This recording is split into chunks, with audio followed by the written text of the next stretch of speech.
But the thing is, the helmet has to match your riding style. So like, I thought you were going to say it has to match your kit. It does have to match your kit too. And your bike. And Sorry. Your shoes.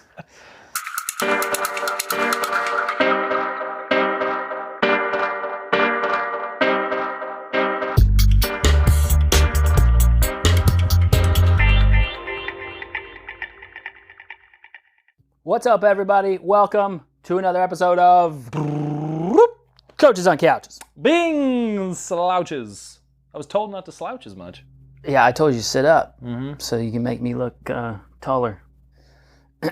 So today, we're going to talk about, we get asked this question quite a bit actually, especially as a bike fitter. I get asked, should I just get a new bike? Yep.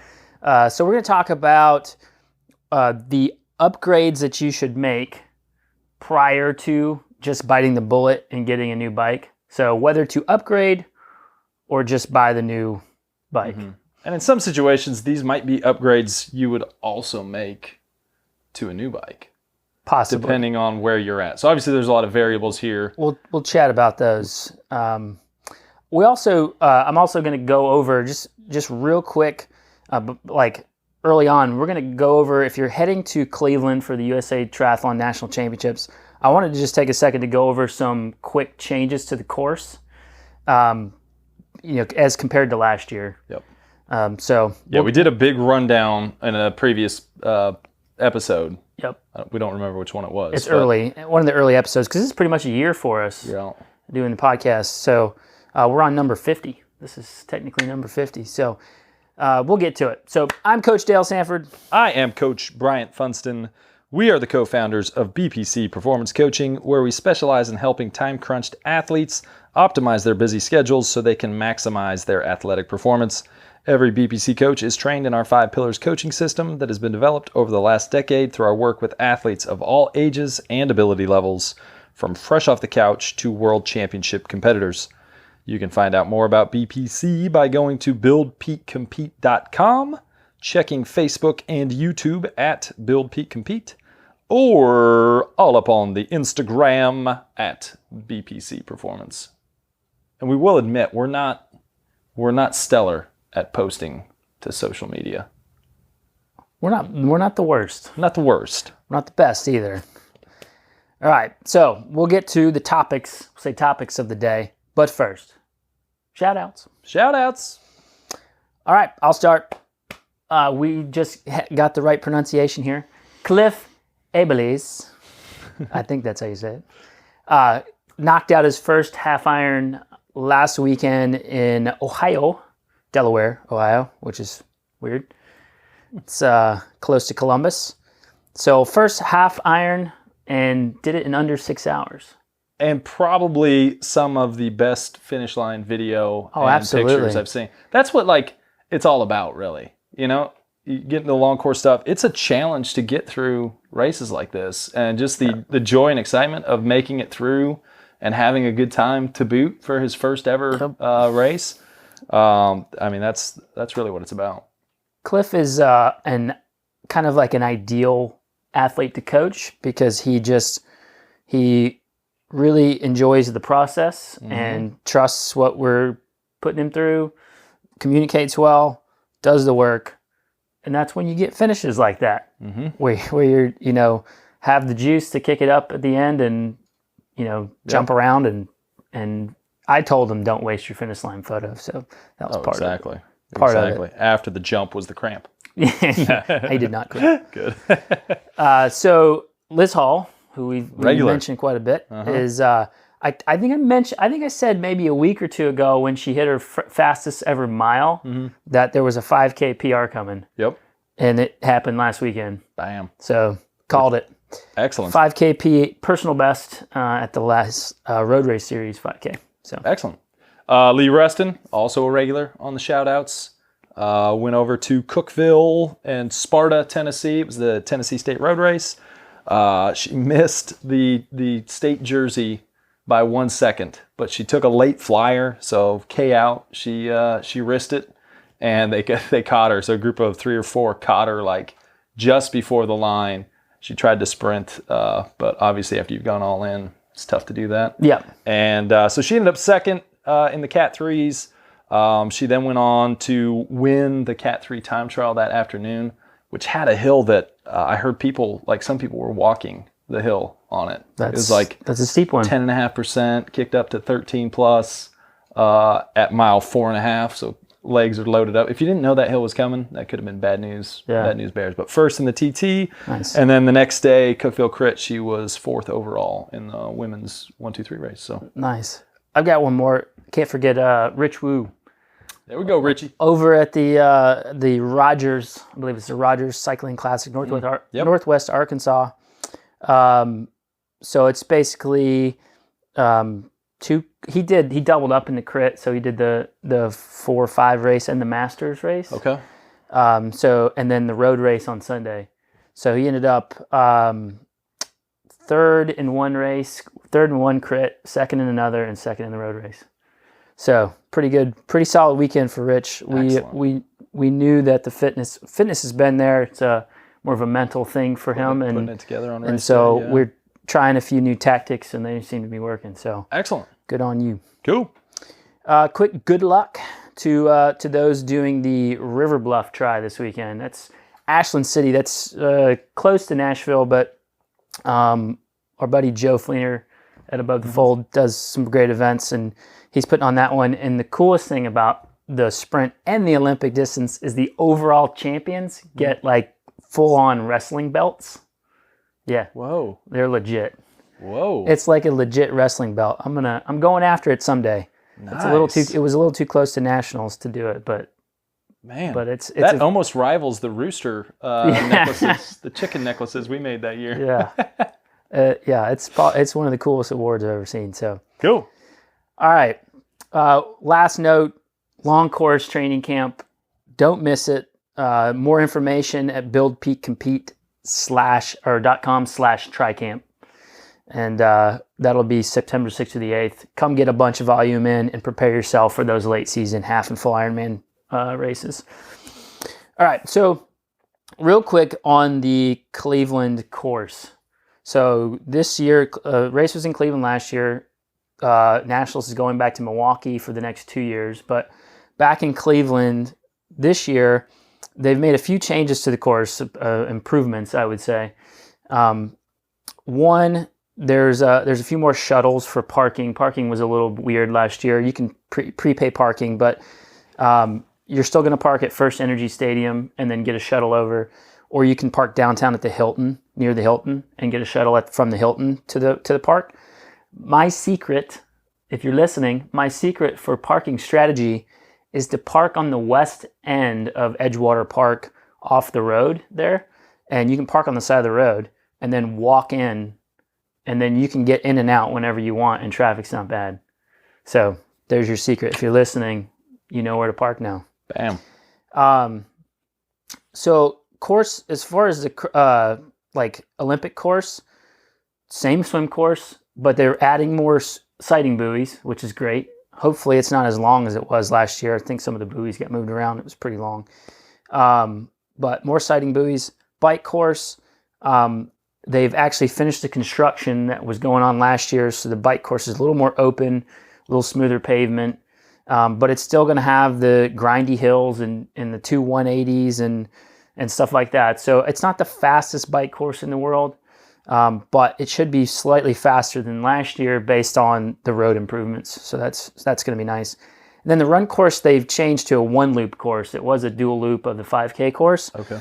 But they've changed it to a 1-lap course, which technically should make it slightly less hilly, because you're actually going to go east out of the park and head down the shoreway there, and then do a 180 and come back, and then head the other way on the shoreway.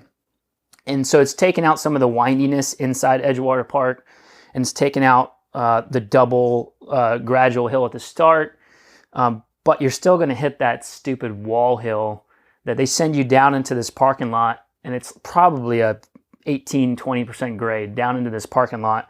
You do a loop around the parking lot, and then you have to come back up out of it. It's really mean, actually. I mean, the hill's only probably like 100 yards long, but it's steep, and it's just like poorly placed when you're hurting the worst. Yeah. But just know, once you get up out of that hill, it's flat downhill for the rest of the course. I mean, the finish is downhill, so it's fantastic. But so they changed it to a 1-lap course. So that's great. Sprint course. Hopefully, we actually get to swim this year. Last year's swim got canceled. So again, they're adding more sighting buoys, 750-meter swim. The bike course is the exact same. You're going to get 2 180s in it. Again, road improvements will probably improve the bike a little bit. And then the run has changed a bit. So last year we didn't actually get to do the whole 5K course because they cut it down to a duathlon. But you are going to do the same out as far as the Olympic. You're going to run out onto the shoreway, and then you're going to go. I guess it's east on the shoreway, and then kind of run through a couple of the neighborhoods at the west. You're going to run west end of the park, and then back into the park. And again, it takes out some of the bobbing and weaving that you did on the park paths, which will probably speed up the course a little bit. But you're still going to get that wall hill on the course. So it's nice of them to include it in both. Both, yeah. Mm-hmm.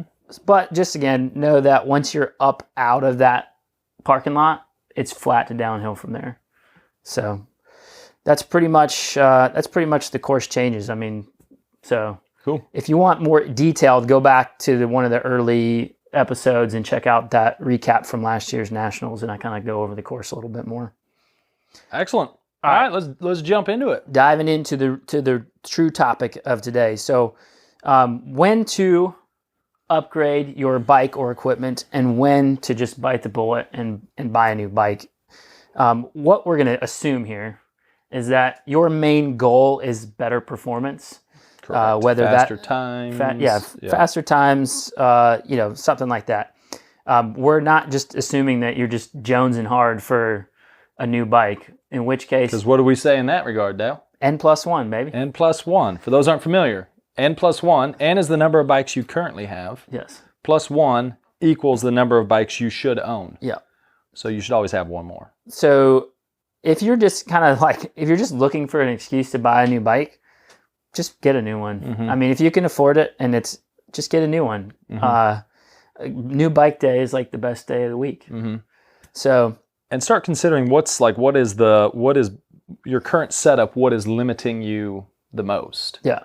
Is it a weight factor? Are you on something from the 1980s and down tube shifters where it's a 40-pound bike and you can now upgrade to a frame that weighs a pound or two tops? Yep. And you can have a bike that's 15 pounds. That's going to be a huge performance gain. Yeah, you kind of have to look at the main things on the bike or about your equipment that you can change, and then kind of do some number crunching and see how much money that you'd actually spend versus just getting a new bike that might cost a little bit more, but in the long run, it's going to last you a few more years. So, and once you start piecing stuff out, you get a better deal on a new bike. Yeah. Versus I'm going to upgrade my whole group set. Yeah. And I'm going to upgrade my wheels, and I'm going to upgrade my bars and my stem and my saddle. I mean, if you're going to be upgrading a lot of stuff, looking at a new bike, generally it's going to be a cheaper overall cost by upgrading to a new bike. So one thing, we all, as the shameless plug, one thing you can always say is upgrade your training. If your bike is a shameless plug. Hey, here's the quote that I've been wanting to use. There you go. I'm setting you up. old Greg LeMond quoted as saying, "Don't buy upgrades, ride upgrades." There you go. I've been waiting to use that for a while. He's been sitting on that one. Ride up mountains. Yeah. Train. So fitness. You can increase your fitness, and generally that's going to get you those times that you're looking for. But we know, again, it goes back to how hard you're jonesing for new stuff. Mm-hmm, mm-hmm. So one thing like a personal experience here, before I upgraded to like an actual time trial specific bike, I was like, I want to get to the point where it's the seconds gained would be a actual difference. I want to be close enough to winning races that by making that jump would be the difference in me winning versus me getting, third, fourth, fifth. Yeah, that's a good point. I mean, realistically, that was me. That was like yeah. for me mentally. Like that was my point. For For your the- point may be different. Well, for the cost conscious person, that should probably be your take, is make sure you're getting as close to like a win or the age group placing that you're looking for or the overall placing that you're looking for, and you know that the difference between you and the people that you're racing could be aided by a change in equipment, or some part or something like that. Yep. So these are the things that are probably the cheapest to change that can actually have a big difference. So your helmet. Helmet is... The technology now has been huge. A lot of people consider the helmet to be the absolute biggest bang for your buck upgrade out there. But the thing is, the helmet has to match your riding style. So like... I thought you were going to say it has to match your kit. It does have to match your kit too. And your bike. And Sorry. your shoes. Okay, yeah, riding style. Yeah, correct. So, if you are just like an endurance rider, you might look toward like a more aero road helmet that can help a little bit, unless you're always riding in like weather we ride in, which degrees, is horribly hot. Yeah, there's a trade-off between ventilation typically and aeroness of your helmet. So taking that into consideration, obviously. Yeah, but if we're talking time trial or triathlon, it has to match your riding style as far as the aggressiveness of your bike position, because if you ride basically head down all the time and you've got one of the really long-tailed helmets, you're not doing yourself a lot of service there. Yep.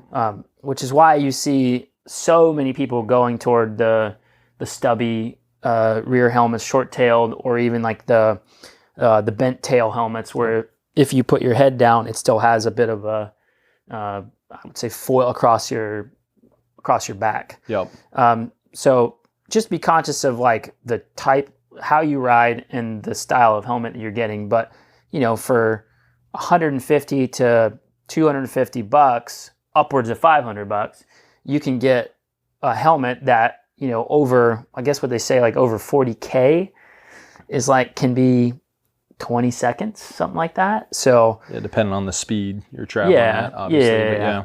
But even 10 seconds. And sometimes it's even more. It's even more than that 20. Right. If you're really pushing, higher speed levels. Yeah, and it depends on wind angle and or yaw angle. You can start Some talking yaw. We won't get into yaw too much, but one thing to note there, especially for the more money conscious person, if you're a triathlete or someone who specifically does time trials and you can only afford to upgrade one helmet, keep whatever normal road helmet you've got, and then, like Dale was just saying, go actually invest in a time trial or triathlon specific aero helmet. Yep. Versus riding something that's going to be like a dual helmet. If you're really concerned about performance and doing as best you can on race day, then get something that's actually designed for time trials or triathlons, a true aero helmet. And my take there is, unless you're racing, you're racing in super hot weather all the time, make sure you get ear coverage and a face shield. Those are the two features that help a lot. What do you say for like long course stuff? Ironman distance? I mean, it depends on where you're racing. Most of the time, if you're racing in cooler weather, a lot of the aero helmets, I wouldn't go as far as like some of the big daddies, like the Casque Bambino and like some of those really dedicated TT helmets. Like There's no ventilation at all.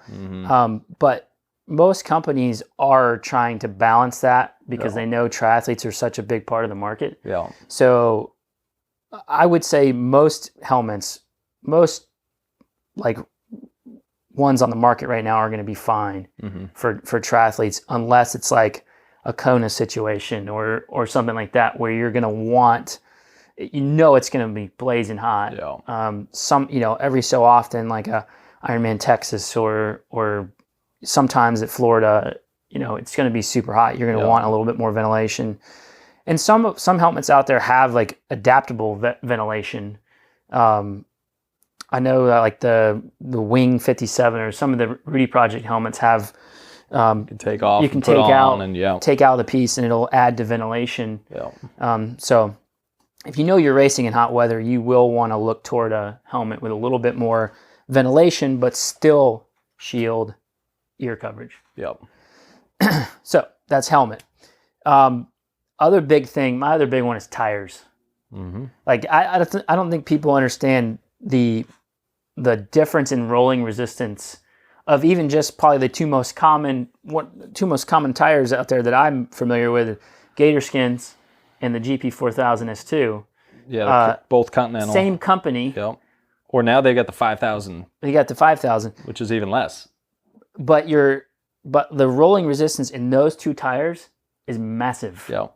Like the drag coefficient of those two tires is massively different. Isn't it like a 50-watt difference at like 50K an hour? I want to say when I looked last I looked at it, the testing was like on a 160-pound rider at 105 psi at like 20 something miles, 20 40K an hour, 50K an hour. It was upward of like 40 watts. Yeah. So if you're heavier or, something like that, it can make a huge difference. Oh, for sure, yeah. So tires are huge. So definitely upgrade that before you upgrade your bike and see how it is. Try tires. I spent all winter on the Schwalbe Marathon Kevlar reinforced, wire beaded, super heavy tires. Yeah. And extremely noticeable difference when I went from that to once race season got here and I swapped to more race tires. Yeah. Ridiculous the difference in how perceived effort on the same ride, like group rides, perceived effort going from those tires to a lighter weight, more race oriented, lower resistance tire. It was crazy. I mean, I went through a season where I flatted out of like three winning breakaways and just got so fed up with it. I just started racing Gator Skins and just didn't think about it until a couple of times where I was like in a break and I was like, this seems way, way, way harder. Yeah. And so finally I just changed back to the GP4000s. I'm like, this is so much faster. So much better. Like it's such a noticeable difference. Granted, you're trading off puncture resistance to some extent. Yeah, for sure. But the chances are, for me, they totally outweigh the the benefit of having them outweighs the chances of getting flat. So tires are my number two. Your clothing. Clothing's a huge one. If you're wearing jerseys or tri-tops and bottoms or whatever that are too big for you, or are like flappy in the wind, especially in aero position. A lot of times I've seen like tri-tops or tri-suits that fit great like when you're standing straight up, but when you go into an aero position, it catches air and it's like flopping around.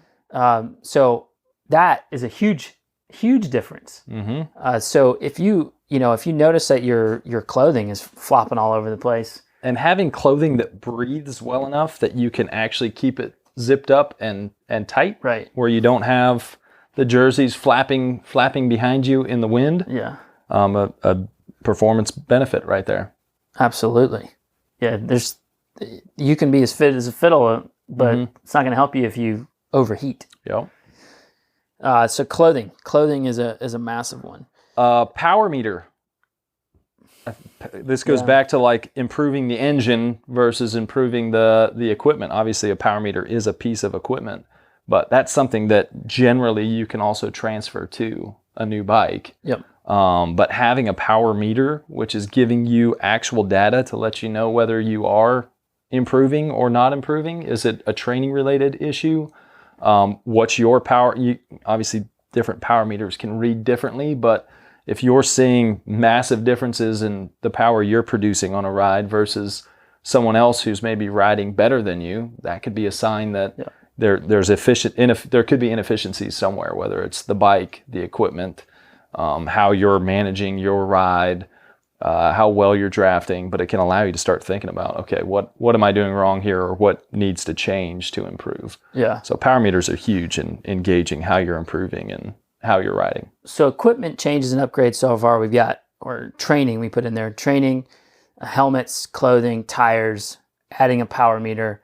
I'd say that I'll just throw in there, getting a proper bike fit can make a huge difference. Your position on the bike, for sure. Yeah. If you're not in a fairly aero position, or even a comfortable position to generate power comfortably over a long period of time, that can be a massive difference. Because that is the true key there. Like, you need to be able to produce power in an aero position, but there's that trade-off. Getting too aero shuts off power.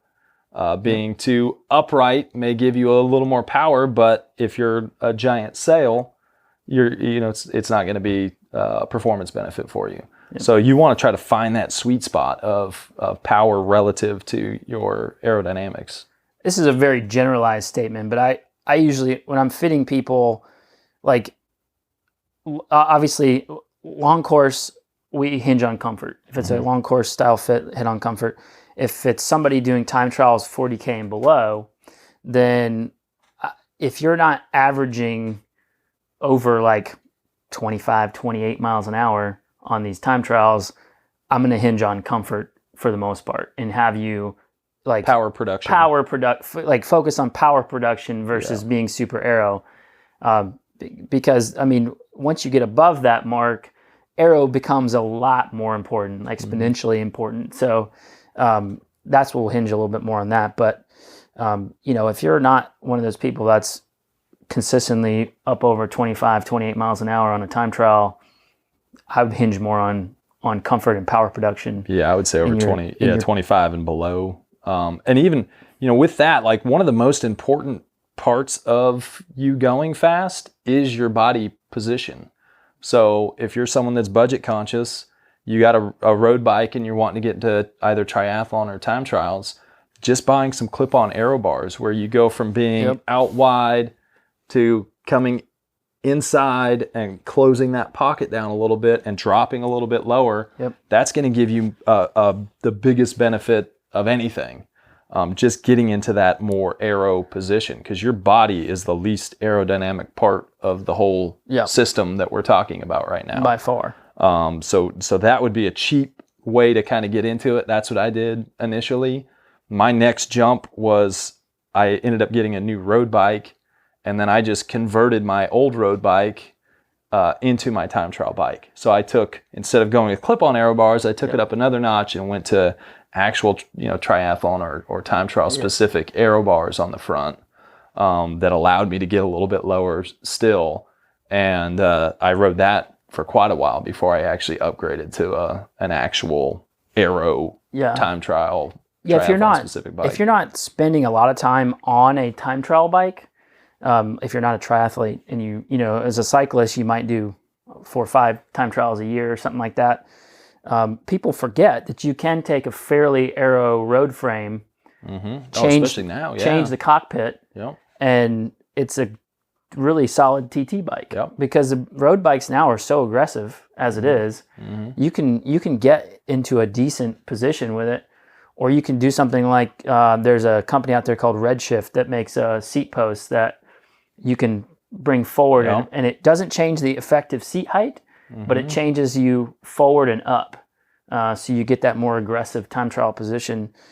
So there's a lot of options there as well, rather than just having to buy a dedicated time trial bike. You can just work with the stuff you already have. And again, in my mind, it was, okay, are my results, like, what kind of race was it? For cycling, we have omniums or we have stage races. So stage races where it's timed, that can be one where, every second really does count. Versus like an omnium, a lot of times if you finish 7th versus 5th in an omnium, it's a few points, and most of the points are in the road race and the criterium. So like getting an advantage and spending a ton of money to gain 4 points in an omnium that has 50 points total isn't really that much value. Now once you start getting to the point where you're losing by 1 point or 2 points, then that in my mind was like, okay, now Now it's an important time to change it. Yeah. So once it was impacting overall results. Yeah. So the last Did bit, we talk wheels already? we're getting there. That's Okay. where I'm going. Okay. So this is the one that's like on the edge. It's the teeter-totter. It is. In my opinion, if you're wanting a dedicated set of race wheels, most of the time it's better to look at trying to get the new complete bike that has those wheels, because you're going to get such a better deal on them. Mm-hmm. But if performance is what you're going for, and you don't have like a disc wheel is something that you can upgrade. They're not cheap per se, but that's not something you're going to get on a new bike. Anyway, unless you're, there's a couple out there now that'll throw it in there, but you're not going to get a disc wheel on a new bike. And,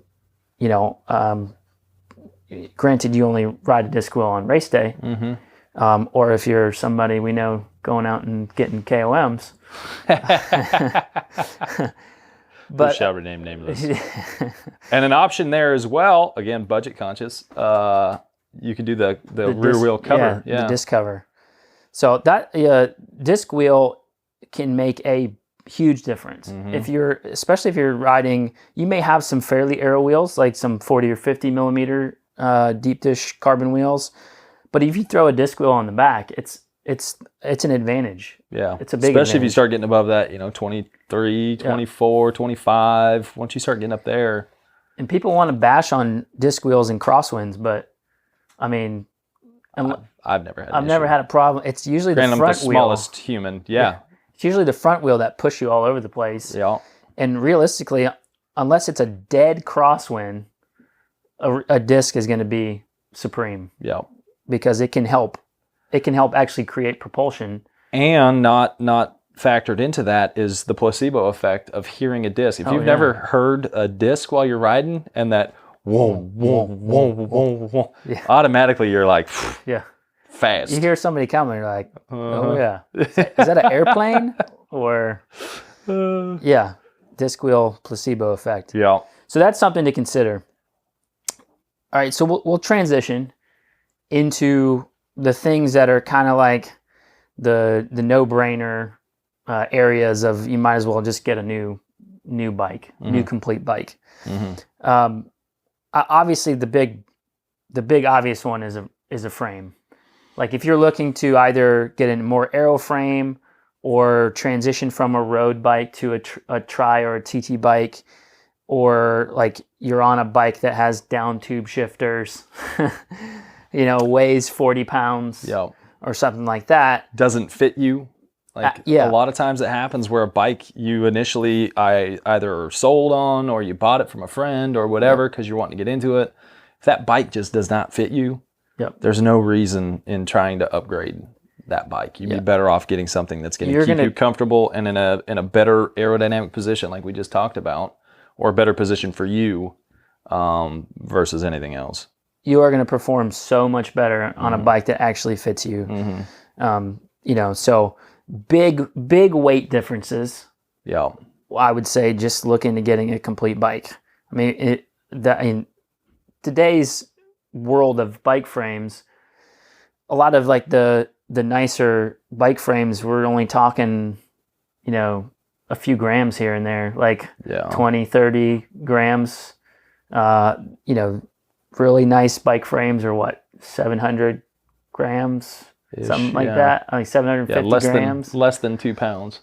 So if your bike like legitimately weighs 22, 23 plus pounds, then I would look at the complete bike. Because if you go into frame and just swapping components onto a new frame, you're going to end up spending a bunch of money. And you'll probably later down the road end up upgrading those components, and then it's just gonna add up.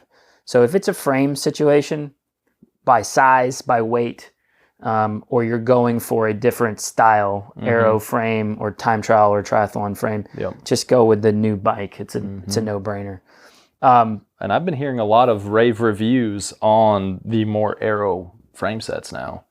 A lot of folks saying that they can tell a difference in going from a more standard rounded tube setup to an aero frame, like noticeable differences. Yeah. Well, and a lot of the aero frames are also stiffer, like super stiff. So just because a lot of times there's more tube, there's more tube there, so the whole deal is stiffer. Does not flex as much. Yeah. Yeah. So other thing, like Brian said, if the bike doesn't fit you, you know that it doesn't fit you. You bought it used or bought it from a friend or something, and it was just your first bike, or you bought it off the floor of a bike shop and maybe weren't fit on it properly, sized on it. That's a no-brainer. That was my first experience. Yeah. Was the shop owner, no one here in town, was wanting to get rid of a 62 and put me on the 62. Put you on a 62, huh? Mm-hmm. And you're what now? On a 58? I'm now right at 58. Yeah. So, yeah. So if that's the case, you will perform again so much better on the right size bike. Yep. And if you start thinking like I want to upgrade wheels and I want to upgrade my whole group set, like. Well, that's the next part I was going to is drivetrain. Yeah. Drivetrain parts are the most expensive parts, like collectively. One-off buys. Yeah, on a bike. So if you're considering like if you're wanting to go from like 10 to 11 speed or like 11 to now the new like 12 speed, like Axis or something like that, you might as well just find it on a new bike. Yeah. I mean, unless you love the frame that you have if you've just upgraded your bike, odds are you got a group set you wanted anyway. Yeah. And you don't really need to upgrade the group set for huge performance gains. Yeah. I've not heard many people who've upgraded from like a 10 to like an Ultegra to a Dura-Ace group set, say, that went. Oh yeah, that was totally worth it. That was a huge performance gain for me. Except for like the jump from like mechanical to electronic. On my TT bike, like I mentioned a few ago. Yeah. I love that. I mean, that's the weight differential really isn't there. Like it's not that much like heavier or lighter. I think even maybe ETAP is lighter than like the ETAP Red is lighter than mechanical to some extent. I don't know. It's not a huge weight difference there. So if you're upgrading like an entire drivetrain to try to shave off 100 grams, do all the other things we've talked about first. Yeah. So drivetrain is usually the one where I tell people just find a bike that you like, because you're probably going to get with that new bike, you'll get new wheels, you'll get new everything else as well. So you might as well. I mean, drivetrains can easily cost $2,500. For a whole complete drivetrain. Yep. So, yeah. And if you're going from like, say there's a lot of people selling like wheel sets now that they either won't or can't convert to 11 speed. So if you think about, you upgraded recently or previously to say something that's 10 speed compatible, but you can't go to 11 speed, or people going to disc brakes now, there's that question as well. Do you go to disc brake? Is there a performance benefit in that? If you look at the Tour de France, if you watch the stage where Alaphilippe was gaining so much time on the downhills where he saved his yellow jersey, listening to the announcers, they're like, that was very much him riding disc brakes and being able to brake so much later into corners was a performance benefit for him. Well, he's also insane. He's also crazy. Yeah. But something to think about there. If you're considering like disc brake versus going over from a rim brake. Well, that goes back to like new frame changes. Like if you're going to a different style, if you're looking for a different style, you have no choice but to change to a new bike. Yep. The last one we already kind of talked about is wheels. And wheels, if you're looking for a complete, like if you're thinking about upgrading your bike or buying a set of race wheels to maybe make your present bike, if you're looking at like, you can find like carbon race wheels, decent ones. I'm not talking like China, like straight from China or whatever, but decent like well-built wheels for $1,100, $1,200 for the set, and they'll probably be somewhere between 40 and 65 mil deep dish wheels. But if you're like one of those, like you want like the Envy wheels with Chris King hubs and stuff like that, then if you're going to spend that kind of money, you might as well just buy the frame that's going to have them on it, because you're going to probably save $1,000 by buying. You're going to spend more, but you're also going to get everything else new as well. New drivetrain, new frame, new everything.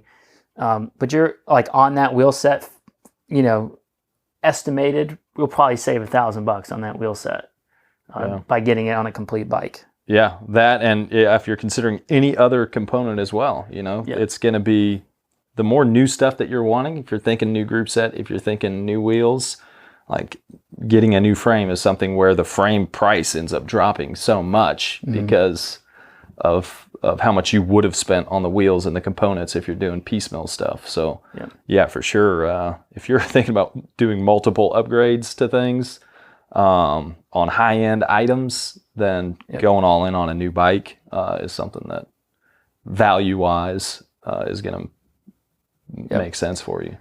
My strategy is just don't keep a bike for more than 2 years. Trade them out. I'm on the opposite side of this. I'm like the ride it till it dies. Where what can I upgrade in pieces to get occasional improvements?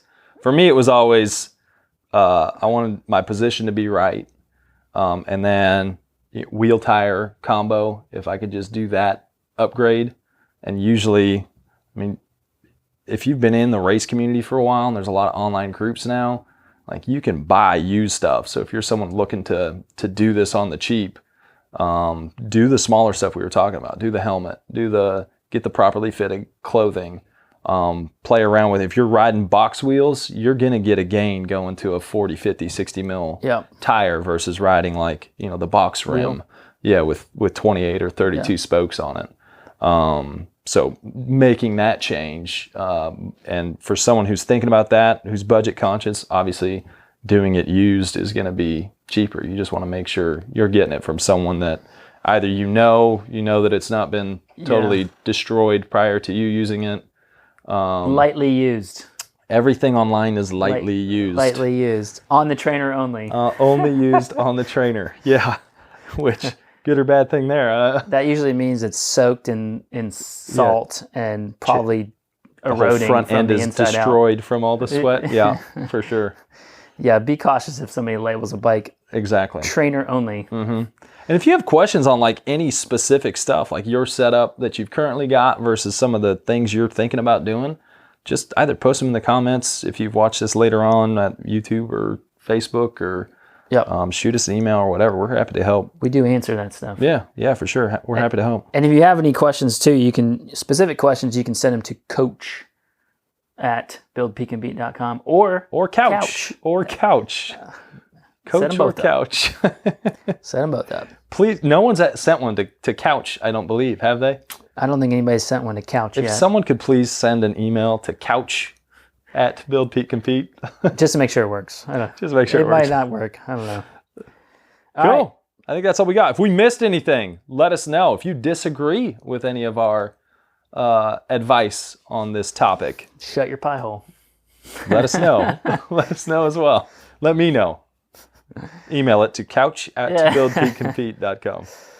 All right, friends. All right. It's been fun. Yeah, thanks for sitting with us, listening, watching, and we will catch you guys next time. Peace. Adios.